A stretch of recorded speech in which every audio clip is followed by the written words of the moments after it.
Peoples party مطمئن ہے اور سمجھتے ہیں خطرہ ٹل گیا ہے، انڈیا کوئی فیس سیونگ کے لیے کچھ کرے گا؟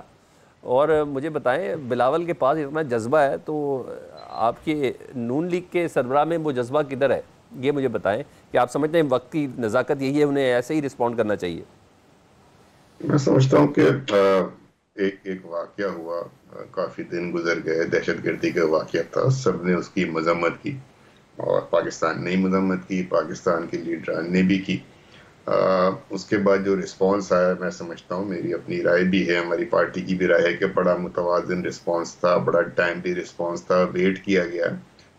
انڈیا نے جب اپنے وہ سینکشنز لگائیں یا جو بھی آپ سسپینڈ کیا اور جو دیگر انہوں نے انڈس واٹر ٹریٹی والی بات کی، تو اس کے بعد پاکستان نے ایکولی بڑا دلیل کے ساتھ بڑا متوازن قسم کا رسپانس دیا۔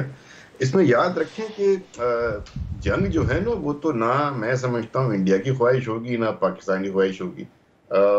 دل میں تو ہو سکتا ہے لیکن جنگیں مذاق نہیں ہوتی نا، جنگیں اس طرح نہیں لڑی جاتی ہیں، اور جنگوں کا نتیجہ جنگوں سے پہلے مذاکرات کرنے ہیں، جنگ کے بعد مذاکرات کرنے ہیں، مذاکرات تو ہونے ہیں۔ تو یہ میں سمجھتا ہوں کہ چونکہ اتنے دن گزر گئے ہیں، دونوں طرف کے لیڈران کو سمجھ آ گئی ہے۔ بھارت کی ناکامی بہت بڑی یہ ہے کہ بھارت جو ہے وہ دنیا اب اس بات کو ڈیمانڈ کر رہی ہے کہ بھارت کوئی ثبوت نہیں پیش کر سکا، اور بغیر ثبوت کے انہوں نے اتنے بڑے بڑے فیصلے کر لیے، ایویڈنس کوئی نہیں، پروف کوئی نہیں، انٹرنیشنل کمیونٹی ان سے چیزیں مانگ رہی ہے۔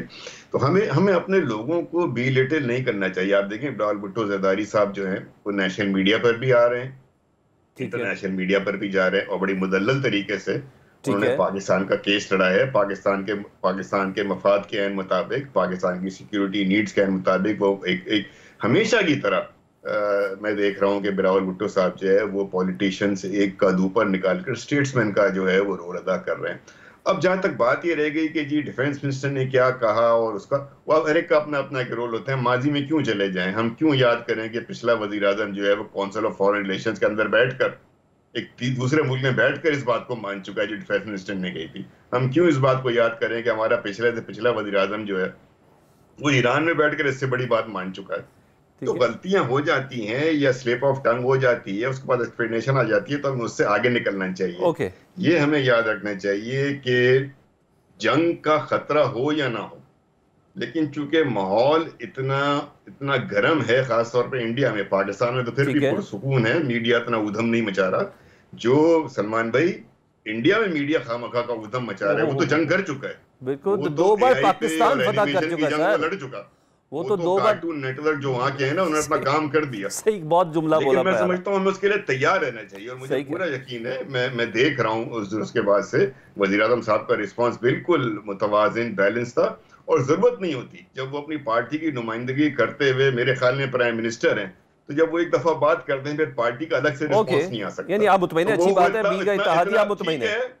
ٹھیک ہے، مطمئن کی بات نہیں، ٹھیک ہے، نواز شریف صاحب بھی دے دیں، لیکن ان کی پارٹی کا پرائم منسٹر بیٹھا ہوا ہے نا، تو وہ کوئی اپوزیشن کی پارٹی تو نہیں ہے۔ رضا بھائی، میں اس پہ میں ایک سوال ریز کر سکتا ہوں؟ جی دیکھیں، ہمارے دوستوں نے کچھ عرصہ پہلے ایک ٹویٹ کی تھی بنگلہ دیش کو لے کر اور حمود الرحمان کمیشن کو لے کر نا، ٹھیک ہے، تو مکتی بھائنی والی باتیں نہ کریں۔ وہ مکتی بھائنی والا رول جو تھا نا، اور جو دیگر رول تھے وہاں پہ، اس سے اپنے آپ کو بچائیں۔ ہر وقت جو ہے نا، ہر فورم، ہر وقت، ہر موقع وہ نہیں ہوتا کہ آپ ایک ہی طرح کا راگ اگاڑیں۔ یہ وقت جو ہے نیگیٹو باتوں کا نہیں ہے، یہ وقت ہے پازیٹیو باتوں کا اور سپورٹ کرنے کا۔ ابھی خرابیاں ہیں بھی نا، تو وہ میری اور آپ کی ہیں۔ اچھا سر، میں